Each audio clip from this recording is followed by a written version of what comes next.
And we are on again, straight shooting, Benji Ndolo. You know, I made a small but regrettable mistake the last time we spoke. The episode was about force of personality in leadership and the role, how it works. So, can you imagine I forgot John Pombe Magufuli? How could I? John Pombe Magufuli. Whoa, when you talk about force of personality, can you imagine if you had two Magufulis back to back? And I remember specifically, succinctly, Magufuli explaining how he looked at mkataba wa mkopo na riba katika jumuiya la Tanzania, na nikaeleza wenzetu kwamba hii siwezi kuweka kidole, siwezi kukitia kidole katika mkataba kama huu. Siwezi.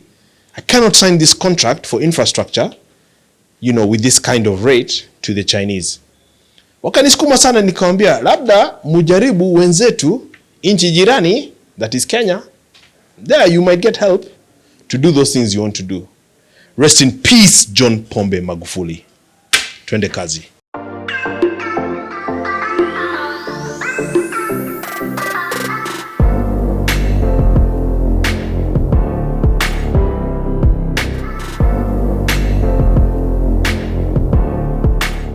So I've been very focused on solutions of late because that's kind of how the conversations always go, especially the middle class. They're like, oh, Benji, you know, you say all these things that are wrong with the country, you know, you talk about policy, etc. But what are the solutions? It's kind of a false argument, but, you know, when you're into leadership, give people what they want. And it's not a bad thing to be a solution-oriented leader, to be a thinker, to be a solutions provider of sorts. I want to talk about today something that has been at the core of my thinking for a few years now, where we have floundered so much as a country. We've tried this, we've tried that.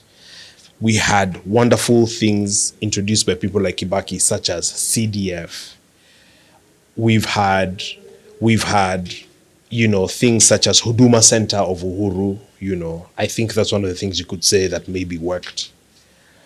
And I asked myself, when you look at, and I really like to take a global view, a very, you know, Pan-African view, if you may, or a global view, and look back and say, what could we have done that could have gotten us on a different trajectory as a country and caused us to be successful as a nation? That would be a nation now that has, you know, a lot of youth, well employed, well, you know, catered for, fulfilled, living fulfilling lives. And this is what I wanted to share with you, my audience, today. I wanted to call it that one thing. What's that one thing? People talk about that thing in leadership that you have.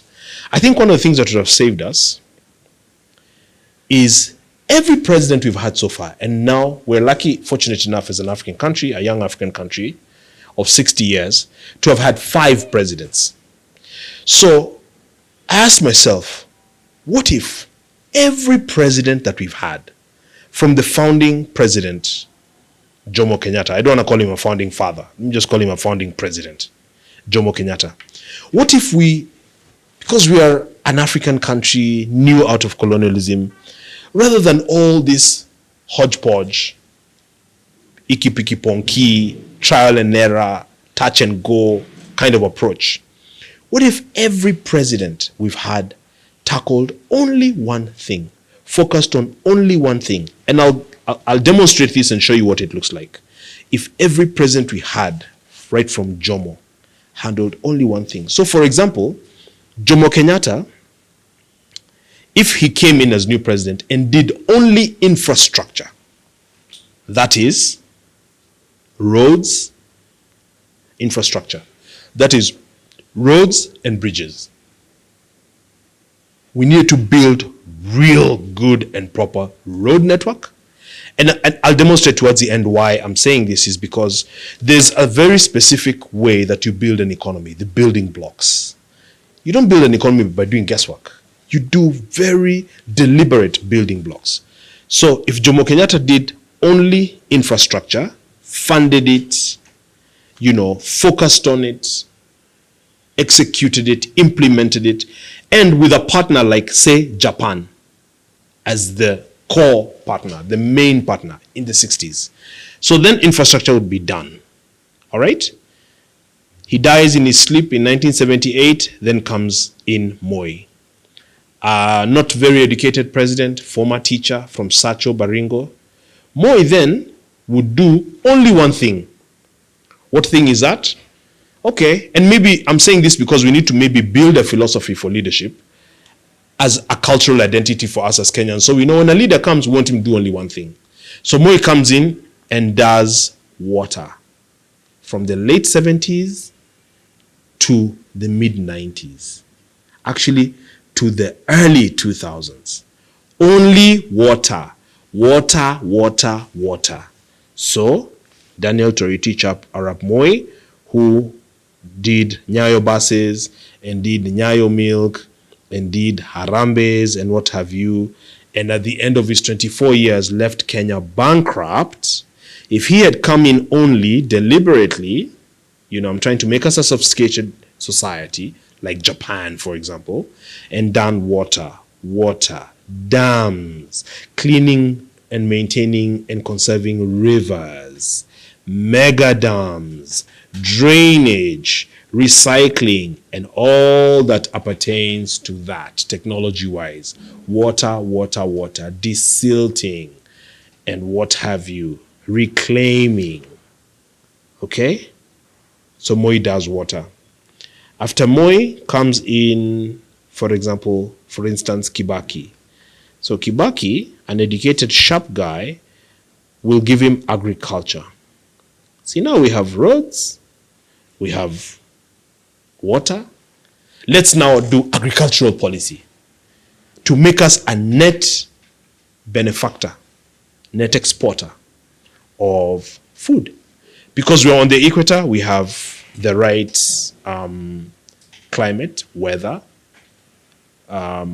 soils, etc., and we have water.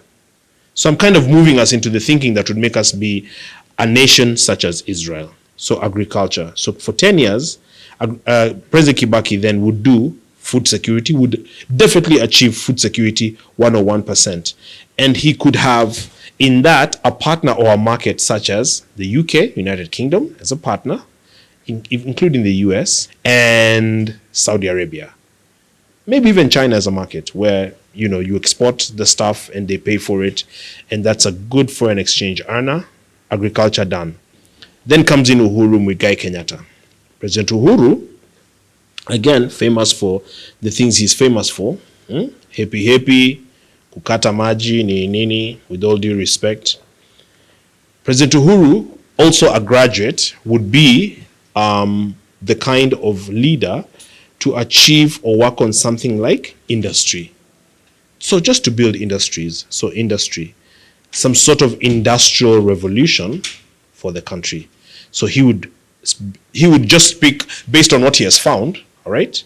In the president's office, he would then pick, we're now doing industries. So processing, value addition, let me see my notes here, systems, growing the economy, taking care of graduates, creating jobs. Jobs. So that our presidential plan here is very long-term, and we have built a foundation strong enough as we go that has the capacity to withstand shocks and pressures, for instance, of a very quickly growing and bulging economy, the youth bulge, so that it's very deliberate. What we have now is the exact opposite, the hodgepodge, where you just don't really seem to have a policy plan whatsoever. We just kind of wing it and go. And now we have all these youths that are ready and available for $1, for dancing for politicians, for doing criminal behavior in things called mass action. We just saw an incident in Kisumu where youth ran into a function of government, disrupted the function, chased down the director general. He had to be evacuated by security, and then ate the food that was there for the guests. That kind of thing. So who would have done industries, industries, industries? So here we are now, a country with roads and bridges, a country that never has issues of drought because we have water taken care of. Remember, someone like Kibaki was even identified and named the water ambassador by UNESCO, even in his old age. We have then Kibaki has taken care of agriculture, that is food security. It's also jobs. It's also a foreign exchange earner, forex. We also now have industries, mangoes, coffee, tea, pyrethrum, wheat, cotton, etc., etc., etc. All of those are jobs and what have you. Finally, we have the latest guy, the new kid on the block. WSR is what they called him, Ruto. So Ruto could work on something like, having found all these things done, he could say, I'm going to be the president that lays down rule of law and order. Absolute rule of law and order as a culture. So that now you straighten out the police, you straighten out the judiciary. Of course, he's able to do that. You straighten out copyright infringement type things, etc. So that, and you could maybe look to Rwanda as an example. Rwanda is very orderly. I know they assert that the president, Paul Kagame, is a bit of a dictator, but Rwanda is a very orderly country. I know some Kenyans who have, been put in Rwanda because of going to do magendo, fraud here and there. Rwanda is not like that. Rwanda is, you do things properly. If you're getting your licenses, your whatnot, your vehicles for your work and what have you, it's orderly, it's proper. And so then we could have Ruto taking care of law and order, rule of law. Tell me, what kind of country would that be? Rather than this kind of hodgepodge we see, where somebody like Uhuru, for example, has left us with unimaginable debt. Yani debt has gone up 10 times under his watch. I was somewhere the other day and just someone not very educated, mwananchi tu, were talking about something and they asked me, tutalipa aje? Because even the average person knows tumekopa zaidi. You're borrowing money and the money is being looted. You're borrowing money, the money is being expatriated. It's being shipped out of the country. People are buying homes in London and hotels in Dubai and what have you. How do you treat your own country in that way? As if you will destroy Kenya and become Ethiopian. Not possible. So we needed a very deliberate session here to look at how to do things at a macroeconomic level, how to get the president focused, how to get the president on track with a very specific brief. Of course, there are other small things that crop up ad hoc, and the president as a leader has to take care of that. But if he had only just one deliverable, one chunk, like boom, babarabara yote. So just imagine, Moi, for example, never did anything on roads whatsoever. I think in his tenure, we had something like 1,600 kilometers of tarmac. It took Kibaki to come in, and because that was so obvious, to start opening up infrastructure. So the roads that we're doing in 2005 and 2006 and building bypasses, etc., just imagine if those were done in 1992, rather than all this other madness that's been there. Straight shooting, you've got to be imaginative. We want a better country. So how better than to imagine it, to discuss it, to propose, to think. You never know who's watching. Some of these leaders that get appointed simply on political consideration, maybe tribe, maybe what, they look to a show like this and really get ideas and hopefully implement the same for a much better country. We'll come back and talk about other things, but I just wanted to talk about that one thing. That one thing. For Magufuli, what was it? For Magufuli, it was that no nonsense. Magufuli came in and first of all jailed his friends. A friend of mine worked for him. Just came in and, zero corruption, let's call it that. Just, uzembe, just sense of purpose. Sense of purpose was Magufuli. Patriotic sense of purpose. That's what he came in to do and achieved it. God rest his soul. We can have our presidents deliver one big thing rather than running around and delivering nothing and just looting the economy dry and running the country into a pit. Not acceptable. Thanks for watching, guys. Straight shooting. Pap. Straight shooting. Thanks for watching, guys. Subscribe, And hit me on Twitter at Benji Ndolo. Benji's BNJI, not Y or anything like that. Straight shooting. Thanks.